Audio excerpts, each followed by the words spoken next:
우려할 만한 사항들이 나오고 있는 건 사실입니다. 다시 한번 반도체 관세 관련된 발언을 하면서 협상의 도구로 미국 투자를 굉장히 좀 압박하는 부분들이 있습니다. 삼성전자와 하이닉스가 100조에서 120조 정도는 투자를 해야 될 것이다라는 이 삼성전자의 52조 고가에 대한 흐름들은 뭐 외인의 어떤 수급이 견조한 것들을 좀 넘어서 실질적인 어떤 기대감들을 좀 반영시키고 있다고 좀 판단되고 있고, 최근 기준으로 보면 평균 영업이익 컨센서스가 130조 원대까지 좀 증가가 됐습니다. 분기당 30조를 좀 육박하는 시대가 좀 도래된 것입니다.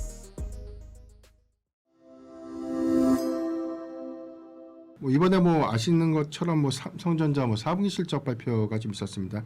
해당되는 내용들을 좀 복귀해 볼 필요가 있는데, 일단 실적 발표 전 일주일 평균 영업이익 컨센서스가 1개월 전, 2개월 전 대비해서는 재차 상향된 건 알고 있었는데, 일주일 전 평균 영업이익 컨센서스보다는 일단 잠정 실적 발표에서는 좀 상회는 했다라고 보여지고 있고, 증권사의 높아진 실적 추정치 상단이 21조 7천억 이었어요. 영업이익이. 사실 저는 이번에 삼성전자의 영업이익 20조 돌파는 상징적인 의미는 굉장히 좀 크다라고 좀 판단이 좀 되고 있고, 일단 4분기 매출액이 93조, 영업이익이 20조를 좀 기록을 했습니다. 이건 분기 역대 최고치고요. 영업이익 기준에서는 창사 이래 이제 최고치가 좀 되지 않나라고 좀 판단되고 있기 때문에, 이런 실적 기대감들이 사실상 2026년도에 대한 실적 업턴 기대감으로 좀 작용하지 않았나 판단이 좀 되고 있습니다. 증권사 리서치를 좀 봤을 때 리포트에서 나왔던 데이터들 보면은, 일단 DS 부분, 반도체 사업 부분에 대한 영업이익을 한 16조 원대 한 중후반 정도로 좀 평균적으로 좀 예상을 했습니다. 여기에 대해서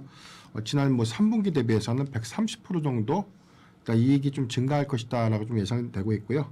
4분기 디램 가격이 3분기 대비해서는 41% 정도 증가, 그리고 낸드가 25% 정도 상승하였을 것으로 좀 추정이 좀 됐는데, 이 부분이 상당히 이제 DS 사업 부분에 대한 기여로 좀 이어지지 않았나라고 좀 판단되고 있고, 디스플레이 사업 부분이 이제 DSC 사업 부분인데요. 1조 원 후반으로 좀 책정이 됐습니다. 그러니까 3분기 대비해서는 한 50% 정도 증가된 수치. 그래서 이제 대체적으로 보면 DS라든가 SDC 사업 부분의 경우에는 상당히 좀 호조를 좀 보였다. 반면에 우려했던 부분들이 이제 모바일 부분이죠. DX 부분이 1조 원 초중반 좀 예상되고 있는데, 이 부분은 지난 상반기 대비 또는 3분기 대비해서는 급격하게 좀 떨어진 수치가 좀 되지 않나. 한간에서는 일단 1조 원대로 좀 밑돌지 않을까라는 우려감도 좀 나오고 있는데, 일단 상반기에 집중됐던 스마트폰 출하량이 3분기에 일부 좀 정체됐던 요인들, 그리고 4분기에 급감했던 요인들인데, 이 부분은 아무래도 이제 신규 모델에 대한 어떤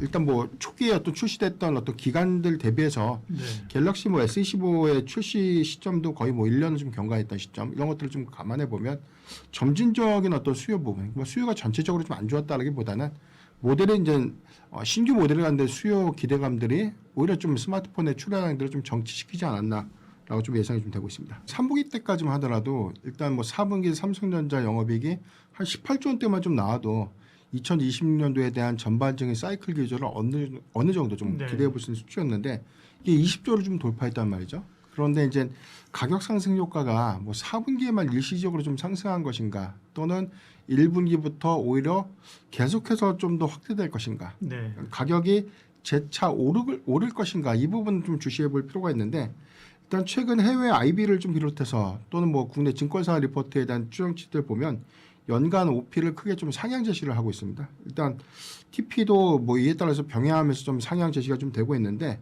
최근 이 삼성전자의 52조 고가에 대한 흐름들은 외인의 어떤 수급이 견조한 것들을 좀 넘어서 사실 실적의 어떤 기대감들을 좀 반영시키고 있다라고 좀 판단되고 있고, 일단 올해 연간 실적에 대한 추정치를 보면 1개월 평균 기준의 매출액 기준에서는 400억 한 초반 이렇게 좀 제시가 좀 됐었고요.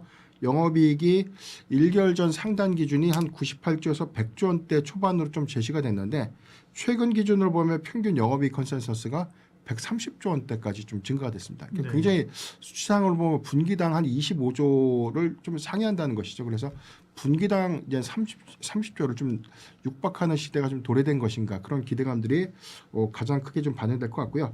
OP 상단은 이 해외 IB 중에서는 맥쿼리가 커버한 내용을 보면 한 151조 정도 좀 제시가 됐습니다. KB증권이 최근에 이제 업데이트한 내용들 보면 145조. 그러니까 괴리를 보면 상단위 괴리치가 국내와 해외 예측치와의 어떤 괴리는 아직까지 그렇게 크진 않다. 굉장히 일단 뭐 추정치에 대한 격차가 굉장히 좀 많이 좁혀졌다라는 점들을 좀 확인할 수가 있었습니다.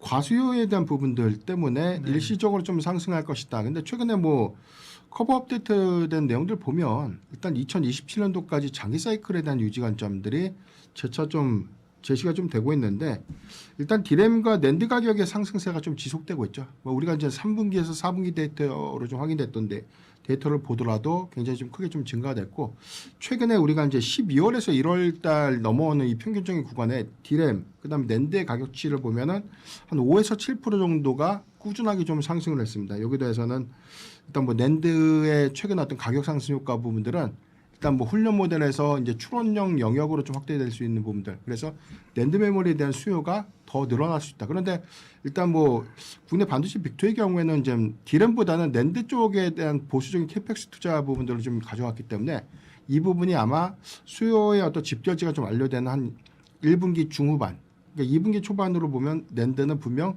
쇼티지. 그래서 이제 가격 상승 효과들은 25에서 많게는 한 35% 정도까지 증가될 수 있겠다라는 전망들이 좀 나오고 있고 디램의 경우에는 일단 대역대가 좀 틀린데 32기가 디램의 경우에는 사실 뭐 가격 상승 효과들이 좀 가장 크게 나오는데 요즘 64, 뭐 16 할 거 없이 재차 좀 동일한 수준에서에 대한 가격 상승이 일어나고 있고 이 부분은 HBM의 어떤 수요와 좀 상반되는 범용 메모리 쪽에서에 대한 가격 상승 효과들, 뭐 DDR5에서 DDR4 뭐 여기서에 대한 가격 상승 효과들이 크게 좀 반영되고 있지 않나. 이제 여기 최근에 우리가 이제 시장에서 봤을 때 PC 가격에 대한 어떤 부분들도 굉장히 좀 PC 전체 어떤 조립 가격들을 보면 이 메모리 가격의 상승분들 때문에 평균적으로 가격이 한 30에서 한 40% 정도의 가격 상승 효과가 있었습니다. 이 부분이 단발성으로 좀 끝날 것 같지는 않다. 그리고 최근에 이 반도체 빅2의 이 고객사들과에 대한 어떤 단가 협상 부분들이 일단 뭐 3개월 분기당 협상이 아니라 1개월 단위로 업데이트를 하고 있다. 이 부분에 대한 차이점들은 그만큼 가격 상승에 대한 효과가 분기별 반영이 아니라 월별 반영으로 좀 이루어질 수 있지 않을까. 그래서 이제 최다 고객사는 뭐 하이퍼스케일러 비중에서도 뭐 빅테크 기업들을 좀 제외한다면 중소형 마켓들의 경우에는 일단 가격 상승 동조도는 뭐 저는 2주 단위로 계속해서 업데이트된 부분 반영시켜 나갈 수 있지 않을까 좀 판단하고 있습니다. 1월 달에 제가 수급 동향을 좀 보니까 이 조정이라고 좀 할 수 있는 게 한 마이너스 한 2% 정도 빠진 거. 이 부분도 매수의 기회가 좀 되지 않았나라고 좀 통계적으로 보면 나와 있고요. 일단 15만 원 점진적으로 좀 고가를 높여가는 추세를 좀 가져가고 있는데 역시나 뭐 TSMC의 이 후실적 발표, 그다음에 이 가이던스에 대한 상향 제시 부분들 이 부분은 다 좋았다. 그리고 최근에 반도체 관세에 관련된 노이즈가 좀 있는데도 불구하고 오늘도 좀 강한 흐름을 좀 가져가고 있는 부분들을 감안을 해보면 역시나 SK 하이닉스의 4분기 잠정 실적 발표에 대한 기대치도 굉장히 좀 높아졌기 때문에 이 부분은 과거에는 뭐 삼성전자에 관련 이슈가 나오면 SK 하이닉스가 좀 조정받았고 또는 SK 하이닉스에 대한 이슈가 부각될 때 삼성전자 주가 좀 조정받았던 시점과는 좀 다르게 지금은 뭐 전체적인 또 수급 기조가 좀 동반해서 좀 같이 움직여지는 좀 경향들이 있습니다. 그러니까 시황이 안 좋으면 같이 쉬어가는 그런 구간들이지만 일단 실적의 또 추정치에 대한 기대감들이 좀 유효하다. 저는 이 점을 좀 참고를 해봤을 때는 재차 조정 시 매수 관점이 유효하지 않을까. 그 조정이 안 온다니까요. 큰 폭의 좀 조정보다는 저는 한 2% 정도, 3% 정도 하락하더라도 조금씩 모아가는 전략. 올라갈 때 비쌀 때보다는 그래도 1, 2% 정도라도 좀 조정을 주는. 만약에 낙폭 시장의 전반적인 상황들이 안 좋아서 삼성전자가 5에서 6% 정도 하락을 해준다면 그때는 조금 더 비중을 많이 실는 전략이 유효하지 않을까라고 좀 판단해 보겠습니다.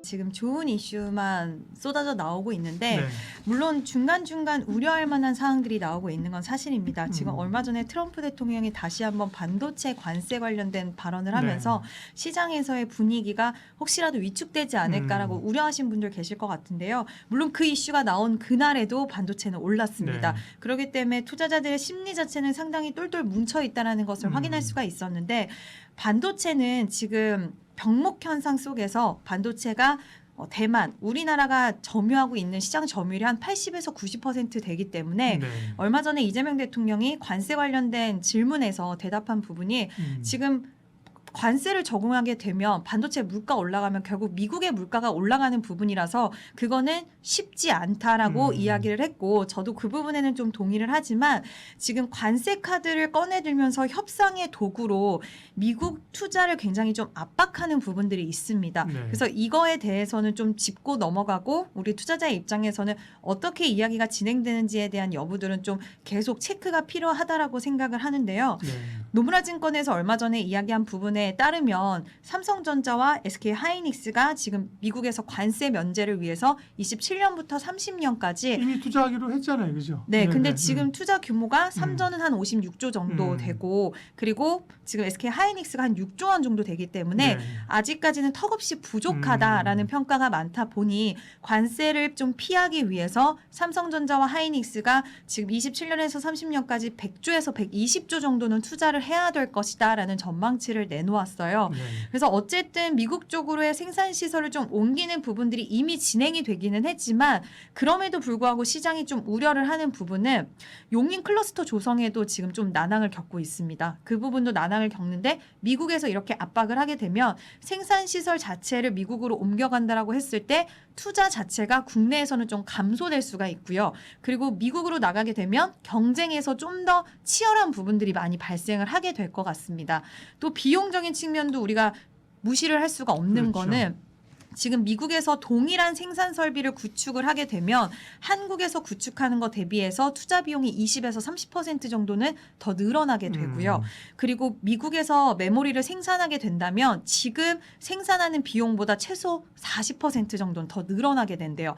근데 비용이 늘어가도 이익이 더 늘어나면 괜찮은데 이익은 지금 자국 내에서 생산하는 반도체 이익률이 70% 정도 된다라고 한다면 미국으로 반도체가 나가서 생산을 하게 되면 이익률이 한 58% 정도로 떨어지기 때문에 그런 부분들이 결국에는 추가적으로 좀 우려를 이익 면에 있어서 우려를 좀 불러일으킬 수 있는 상황이라고 생각이 들어서 관세 관련돼서 다른 것보다도 투자 압박에 대한 이야기들은 좀 지속적으로 살펴볼 필요 있지 않나라 생각합니다. 저는 마이크론도 굉장히 좀 우려된다. 물론 제가 우려만 얘기는 하는 게 아니라 이미 좋은 건 너무 많이 알고 있기 때문에 추후에 체크해야 될 부분에 대해서 한번 짚고 넘어간다면 마이크론과 이제 같은 경쟁 환경에 놓여지게 된다면 미국은 자국 우선주의가 워낙 강하기 때문에 마이크론의 유리한 환경을 만들어줄 가능성도 있지만 최근에 대만에 위치한 반도체 공장 하나를 또 인수를 했어요.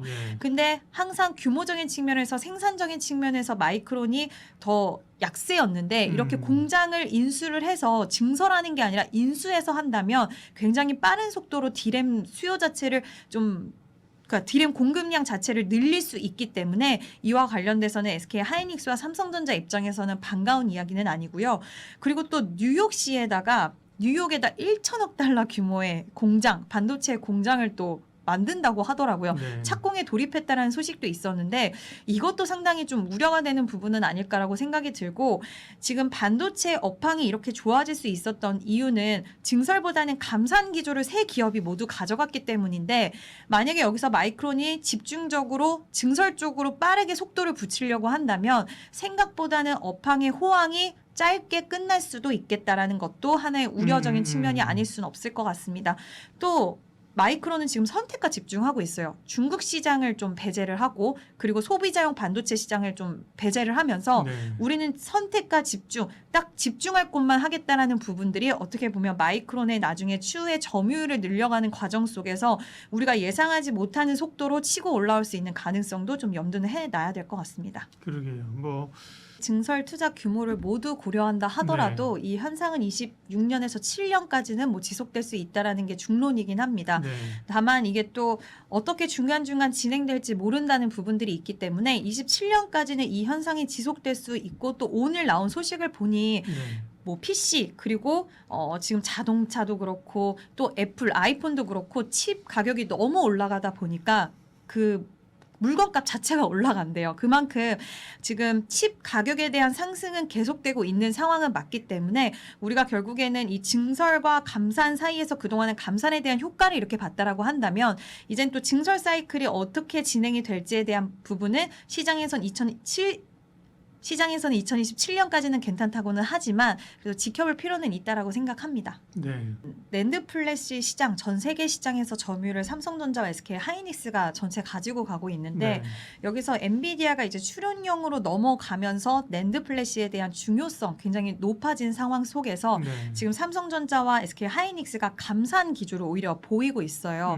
그러다 보니까 낸드 가격은 지속적으로 상승을 하고 있는 상황이고 미국 시장에서도 샌디스크가 지속적인 급등세를 이어가고 있거든요. 그래서 낸드에 대한 가격 상승세 올해 1분기 기준으로 했을 때 지금 낸드 가격 같은 경우에는 상당히 많이 올랐다. 계약 기준으로 봤을 때 30% 넘게 상승을 했다라는 이야기가 있기 때문에 네. 서버와 모바일 쪽 그리고 PC 쪽에서 다 지금 쇼티지 현상이 나타나고 있다라는 거고 그렇게 되면 우리가 D램에 대한 가격 호황에 대한 기대 심리도 있었지만 이제는 SSD 쪽으로도의 가격 상승에 대한 기대심 원래 이야기는 나오긴 했지만 요즘 시장에서 더 부각을 많이 받고 있는 것 같아요. 그래서 이런 부분들이 결국에는 영업이익 추정치를 상향시킬 수 있는 하나의 조건으로 좀 자리를 잡고 있다라고 보셔도 좋을 것 같습니다. 네.